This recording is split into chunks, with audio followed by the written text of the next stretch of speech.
जय जय श्री सीताराम। सीताराम चरण रति मोरे, अनुदिन बढ़ो अनुग्रह तोरे। जय गोस्वामी तुलसीदास की, जय श्री रामचरितमानस की, जय समस्त देवी देवताओं की, जय राम दरबार की। श्री रामचरितमानस की सुंदर चौपाइयों की श्रृंखला अनवरत रूप से आगे बढ़ रही है। हम सभी इसका श्रवण लाभ उठा रहे हैं। पिछली वीडियो में मैंने बताया था कि वाद और विवाद की स्थिति उत्पन्न हुई परशुराम जी भगवान और लक्ष्मण जी के बीच में, और बीच बीच में श्री राम जी उनसे बीच बचाव करते प्रस्तुत हो रहे हैं। अब आगे। करो काह मुख एक प्रशंसा, जय महेश मन मानस हंसा। अनुचित बहुत कहूँ अज्ञाता, क्षमहु क्षमा मंदिर दो भ्राता। मैं एक मुख से आपकी क्या प्रशंसा करूं, हे महादेव जी के मन रूपी मानसरोवर के हंस, आपकी जय हो। मैंने अनजाने में आपको बहुत से अनुचित वचन कहे, हे क्षमा के मंदिर दोनों भाई मुझे क्षमा कीजिए। ऐसे सुंदर और शील वचनों से भगवान से क्षमा मांगी। भगवान परशुराम जी ने श्री राम जी से कही, जय जय जय रघुकुल के तू, भृगुपति गए बनहि तप हेतु। अपभय कुटिल बहि पडे रानी, जहाँ तहाँ कायर गवहि परानी। हे रघुकुल के पताका स्वरूप श्री रामचंद्र जी, आपकी जय हो जय हो। ऐसा कहकर परशुराम जी तप के लिए वन को चले गए। यह देखकर दुष्ट राजा लोग बिना ही कारण के मन कल्पित डर से श्री रामचंद्र जी से तो परशुराम जी भी हार गए। हमने इनका अपमान किया था, अब कहीं ये उसका बदला न ले, इस व्यर्थ के डर से डर गए। वे कायर चुपके जहां तहां भाग गए। अति गह गए बाजने बाजे, सबहि मनोहर मंगल साजे। जूथ जूथ मिले समुखे सुनयनी, करहिम गान कल कोकिल बयनी। खूब जोर से बाजे बजने लगे, सभी ने मनोहर मंगल साज सजे। सुंदर मुख और सुंदर नेत्रों वाली तथा कोयल के समान मधुर बोलने वाली स्त्रियां झुंड की झुंड मिलकर सुंदर गान करने लगी। जनक जी के मुख का सुख का वर्णन नहीं किया जा सकता, मानो जन्म का दरिद्री धन का खजाना पा गया हो। सीता जी का भय जाता रहा, वे ऐसे सुखी हुए जैसे चंद्रमा के उदय होने से चकोर की कन्या सुखी होती है। सुख विदेह कर बरन न जाई, जन्म दरिद्र मनहु निधि पाई। विगत त्रास भय सिय सुखारी, जन विदु उदय चकोर कुमारी।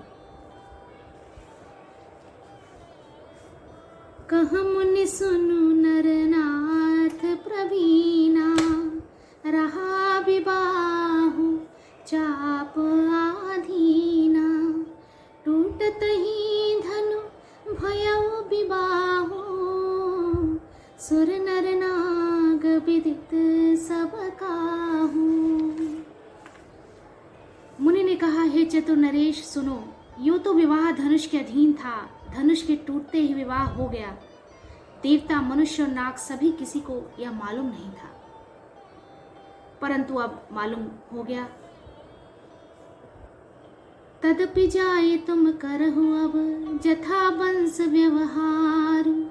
बूझि विप्र मुकुल भूत वृद्ध गुर, वेद विदित आचारु। तथापि तुम जाकर अपने कुल का जैसा व्यवहार हो, ब्राह्मणों कुल के बूढ़ों और गुरुओं से पूछकर, और वेदों में वर्णित जैसा आचार हो वैसा करो।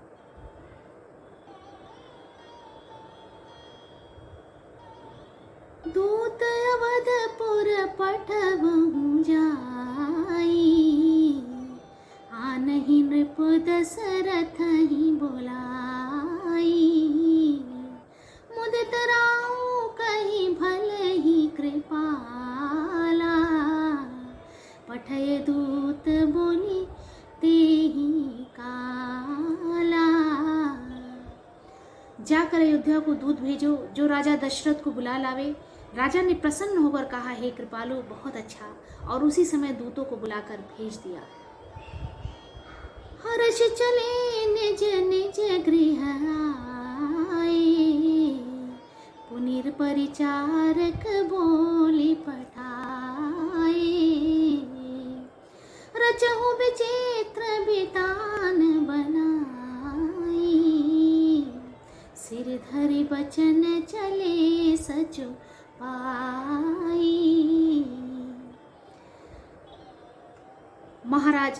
महाजन प्रसन्न होकर और अपने अपने घर आए। फिर राजा ने नौकरों को बुला भेजा और उन्हें आज्ञा दी कि विचित्र मंडप सजा कर तैयार करो। यह सुनकर वे सब राजा के वचन सिर पर धरकर और सुख पाकर चले। ऐसा मंडप जो बहुत ही प्रेम, स्नेह और दुर्लभ हो। हरित मनीनन के पत्र फल, पदमुराग के फूल, रचना देखी विचित्र अति, मनु बिरंच कर भूल। हरी हरी मणियों पन्नों के पत्ते और फल बनाए तथा पदराग मणियों माणिक के फूल बनाए। मंडप की अत्यंत विचित्र रचना देखकर ब्रह्मा का मन भी भूल गया।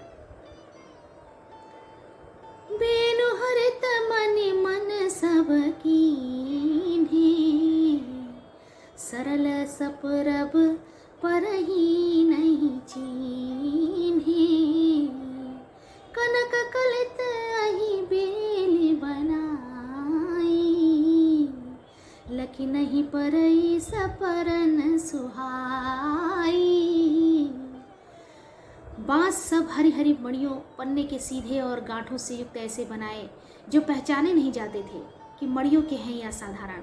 सोने की सुंदर नागबेली पान की लता बनाई जो पत्तों सहित ऐसी भली मालूम होती थी कि पहचानी नहीं जाती थी। किए भृंग बहुरंग विहंगा, गूंजहि कूंजहि पवन प्रसंगा, सुर प्रतिमा खंबन गढ़ी काढ़ी, मंगल द्रव्य लिए सब ठाढ़ी। भौरे और बहुत रंगों के पक्षी बनाए जो हवा के सहारे गूंजते और गूंजते थे। खंभों पर देवताओं की मूर्तियां गूढ़ कर निकाली जो सब मंगल द्रव्य लिए खड़ी थी। सौरभ पल्लव सुभग सुठी, किए नील नील मणि कोरी, हेम बौर बर मरकत धवरी, लसत माँ पाट मैं डोरी। नील मणि को कोर कर अत्यंत सुंदर आम के पत्ते बनाए। सोने के बौर, आम के फूल और रेशम की डोरी से बंधे हुए पन्ने के बने फलों के गुच्छे सुशोभित हैं। ऐसे सुंदर उत्तम बंधनवार बनाए मानो कामदेव ने फंदे सजाए हों। रचे रुचिर बर बंद निवारे, मनो मनोभव फंद सवारे। मंगल कलश अनेक बनाए, ध्वज पताक पट चमर सुहाए। अनेकों मंगल कलश और सुंदर ध्वजा, पताका, पर्दे और चंवर बनाए जिसमें मणियों के अनेकों सुंदर दीपक हैं। दीप मनोहर मणिमय नाना, जाई न बरनी विचित्र बिताना। जेहि मंडप दुल्हिनी बैदेही, सौ बरने अति असी मति कभी केही। उसका वर्णन नहीं किया जा सकता था, ऐसा मंडप बनाया गया। उस विचित्र मंडप का तो वर्णन ही नहीं किया जा सकता जिस मंडप में श्री जानकी जी दुल्हन होंगी। किस कवि की ऐसी बुद्धि है जो उसका वर्णन कर सके। बिल्कुल सही कहा गोस्वामी तुलसीदास जी ने। हमारे और आप में इतनी क्षमता नहीं है कि हम भगवान के चरित्रों का, भगवान की लीलाओं का वर्णन कर सकें। दुलहु राम रूप गुण सागर, सोबितानु तिहु लोक उजागर। जनक भवन के शोभा जैसी, गृह गृह प्रतिपुर देखिए तैसी। जिस मंडप में रूप और गुणों के समुद्र श्री रामचंद्र जी दुल्हे होंगे, वह मंडप तीनों लोकों में प्रसिद्ध होना चाहिए। जनक जी के महल की जैसी शोभा है, वैसा ही शोभा नर के प्रत्येक घर की दिखाई देती है। ऐसी विलक्षण शोभा। जेहि तर होते तेहि समय निहारी, तेहि लघु लगहि भुवन दस चारी। जो संपदा नीच गृह सोहा, सो बिलो के सुरनायक मोहा। उस समय जिसने तिरहुत को देखा, उसे 14 भुवन तुच्छ जान पड़े। जनकपुर में नीच के घर भी उस समय जो संपदा सुशोभित थी, उसे देखकर इंद्र भी मोहित हो जाते थे। करि प्रणाम तिन पाती दीन्ही, मुदित महीप आप उठ लीन्ही। बारि बिलोचन बाचत पाती, पुलक गात आई भरी छाती। दूतों ने प्रणाम करके चिट्ठी दी। प्रसन्न होकर राजा ने स्वयं उठकर उसे लिया। चिट्ठी बाजते समय उनके नेत्रों में जल, प्रेम और आनंद के आंसू छा गए। शरीर पुलकित हो गया और छाती भर आई। हृदय में राम और लक्ष्मण हैं, हाथ में सुंदर चिट्ठी है। राजा उसे हाथ में लिए ही रह गए। खट्टी मीठी कुछ भी कह न सके। फिर धीरज धरकर उन्होंने पत्रिका पढ़ी। सारी सभा सच्ची बात सुनकर हर्षित हो गई। राम लखन और कर बर चिट्ठी, चिट्ठी रही गए कहत न खाटी मीठी। पुनि धरि धीर पत्रिका बाची, हर्षि सभा बात सुनि साची। सही बात का सभी को पता चला। खेलत रहे ताहा सुधी पाई, आए भरतु सहित हित भाई। पूछत अति स्नेह सकुचाई, तात कहाँ ते पाती आई। भरत जी अपने मित्रों और भाई शत्रुघ्न के साथ जहाँ खेलते थे, वहीं समाचार पाकर वे आ गए। बहुत प्रेम से सकचाते हुए पूछते हैं, पिताजी चिट्ठी कहाँ से आई है? कुशल माँ प्राण प्रिय बंधु दो, अहि कहूँ के ही देश। सुन सने हसाने बचन, बाची बहुरी नरेश। हमारे प्राणों से प्यारे दोनों भाई, कहिए सकुशल तो हैं, और वे किस देश में हैं? स्नेह से सने ये वचन सुनकर राजा ने फिर से चिट्ठी पढ़ी। चिट्ठी सुनकर दोनों भाई पुलकित हो गए। स्नेह इतना अधिक हो गया कि वह शरीर में समाता नहीं। भरत जी का पवित्र प्रेम देखकर सारी सभा ने विशेष सुख पाया। श्यामल गौर धरे धनु माथा, श्यामल गौर धरे धनु भाथा। भय किशोर कौशिक मुनि साथा, पहिचानहु तुम कहहु सुभाऊ। प्रेम विवश पुनि पुनि कह राऊ। सांवले और गोरे शरीर वाले वे धनुष और तरकस धारण किए रहते हैं। किशोर अवस्था है, विश्वामित्र मुनि के साथ हैं। तुम उनको पहचानते हो तो उनका स्वभाव बताओ। राजा प्रेम के विशेष वश होने से बार बार इस प्रकार कह रहे थे, पूछ रहे थे। जा दिन ते मुनि गए लवाई, तब ते आज साची सुधि पाई। जिस दिन से मुनि अपने साथ राम जी और लक्ष्मण जी को लेके गए हैं, उस दिन के बाद से आज खोज खबर ली है हमारी। कहो विदेह कवन विधि जाने, सुन प्रिय वचन दूत मुस्काने। कहो तो महाराज जनक ने उन्हें कैसे पहचाना। ये प्रिय प्रेम भरे वचन सुनकर दूत मुस्कुराए। सुनहु महीपति मुकुट मणि, तुम सम धन्य न को, राम लखन जीन के तनय, विश्व विभूषण दो। दूतों ने कहा, हे राजाओं के मुकुटमणि सुनिए, जो आपके समान धन्य और कोई नहीं है, जिनके ना राम लक्ष्मण जैसे पुत्र हैं, जो दोनों विश्व के भूषण हैं।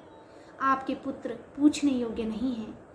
पूछन जोग न तनय तुम्हारे, पुरुष सिंध तेहु पुर उजियारे। वे पुरुष सिंह तीनों लोके के प्रकाश स्वरूप हैं, जिनके यश के आगे चंद्रमा मलिन और प्रताप के आगे सूर्य शीतल लगता है। हे नाथ, उनके लिए आप कहते हैं कि उन्हें कैसे पहचाना। तिनका कहे नाथ के में चिन्ह है, देखिए रवि के दीप कर लीन है। क्या सूर्य को हाथ में दीपक लेकर देखा जाता है। सीता जी के स्वयंवर में अनेकों राजा और एक से एक बढ़कर योद्धा एकत्रित हुए। सिय स्वयंवर भूप अनेका, सिमटे सुखट एक ते एका, शंभु सरासन काहु न टारा, हारे सकल वीर बरियारा। तीन लोक मह जय भटमानी, सबके सकते शंभु धनुवान। परंतु शिव जी के धनुष को कोई भी नहीं हटा सका। सारे बलवान वीर हार गए। तीनों लोकों में जो वीरता के मानी थे, शिव जी के धनुष ने सबकी शक्ति तोड़ दी। सकई उठाई सरासुर मेरो, सोई ही हार गयो करे फेरो। जेहि कौतुक शिव सैल उठावा, सोई तेहि सभा पराभव पावा। बाणासुर जो सुमेरु भी उठा सकता था, वह भी हृदय में हार कर परिक्रमा करके चला गया। और जिसने खेल से ही कैलाश को उठा लिया था, वह रावण भी उस सभा में पराजय को प्राप्त हुआ। तहाँ राम रघुवंश मणि, सुनिय महापहि महिपाल। भंजउ चाप प्रयास बिनु, जिमि गज पंकज नाल। हे महाराज सुनिए, वहाँ जहाँ ऐसे योद्धा हार मान गए, रघुवंश मणि श्री रामचंद्र जी ने बिना ही प्रयास शिव जी के धनुष को वैसे ही तोड़ दिया, जैसे हाथी कमल की डंडी को तोड़ डालता है। सुनि सरोष भृगुनायक आए, बहुत भांति तिन्ह आँखें दिखाए। धनुष टूटने की बात सुनकर परशुराम जी क्रोध भरे आए और उन्होंने बहुत प्रकार की आंखें दिखलाई। देख राम बल निज धनु दीन्हा, कर बहु विनय गवनु बन कीन्हा। अंत में उन्होंने भी श्री रामचंद्र जी का बल देखकर उन्हें धनुष दे दिया और बहुत प्रकार विनती करके वन को गमन किया।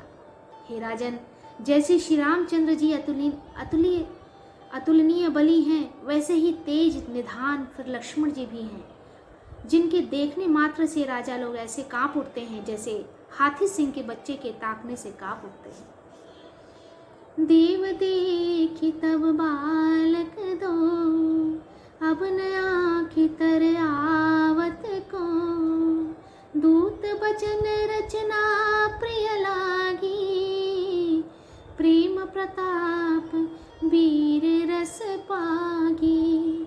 हे देव, आपके दोनों बालकों को देखने के बाद अब आँखों के नीचे कोई नहीं आता है, हमारे दृष्टि पर कोई नहीं चढ़ता है। प्रेम प्रताप और वीर रस में पगी हुई दूतों की वचन रचना सबको बहुत प्रिय लगी। इस वीडियो में इतना ही। आगे की चौपाइयाँ हमारे आगे वीडियो में अनवरत रूप से प्रवाहित होती रहेंगी। हम सभी इसका दुर्लभ श्रवण लाभ लेते रहेंगे। हम सब पर भगवान श्री राम जी और जानकी मैया की कृपा सदैव बनी रहे। जय जय श्री सीताराम। जय जय श्री सीताराम।